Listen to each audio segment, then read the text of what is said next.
আমি কি এখানে বসতে পারি এমন বাংলা বাক্যগুলোকে ইংরেজিতে কিভাবে লিখবেন? তো এমন বাংলা বাক্যগুলোকে ইংরেজিতে লেখার জন্য আপনাকে প্রথমে ভার্ব খুঁজে বের করতে হবে। আমরা জানি বাংলা বাক্যের সবার শেষে থাকে ভার্ব। বসতে পারি এটা হচ্ছে আমাদের ভার্ব, কিন্তু এখানে দুইটা ভার্ব রয়েছে। একটা হচ্ছে বসা, আরেকটা হচ্ছে পারি। এই পারিটা হচ্ছে আমাদের মুডাল ভার্ব। এই পারির জন্য আমরা দুইটা ভার্ব ব্যবহার করতে পারি, এক ক্যান, আরেকটা হচ্ছে মেই।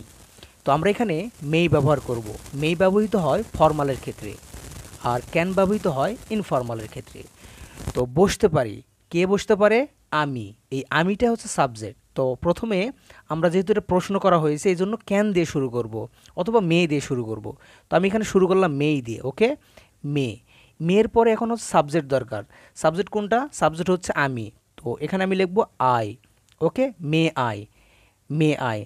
তারপরে কি বলছে? বসা, রাইট? বসা, এটা হচ্ছে আমাদের মেইন ভার্ব। May I. এরপর হচ্ছে বসার ইংরেজি কি? Seat, right? May I sit. কোথায়? এখানে। তাহলে আমরা লিখতে পারি এখানের ইংরেজি হচ্ছে হিয়ার, HERE, হিয়ার। তারপরে কোশ্চেন মার্কটা দিয়ে দেবো। তাহলে কি দাঁড়ালো? আমি কি এখানে বসতে পারি এই বাংলা বাক্যটির ইংরেজি ট্রান্সলেশন হচ্ছে মে আই সিট হিয়ার। সুপ্রিয় শিক্ষার্থী, ইংরেজি শেখা যাদের দীর্ঘ লালিত স্বপ্ন, যারা একেবারে শূন্য থেকে স্পোকেন ইংলিশ এবং ফ্রি হ্যান্ড রাইটিং দুটো একই সাথে শিখতে চাচ্ছেন, তাদের জন্য ভর্তি চলমান রয়েছে। মাত্র 999 টাকায় প্রথম 10 জন এই ভর্তির সুযোগটি পাবে। তাই দেরি না করে আজই ভর্তি হন। দেখা হবে ক্লাসে।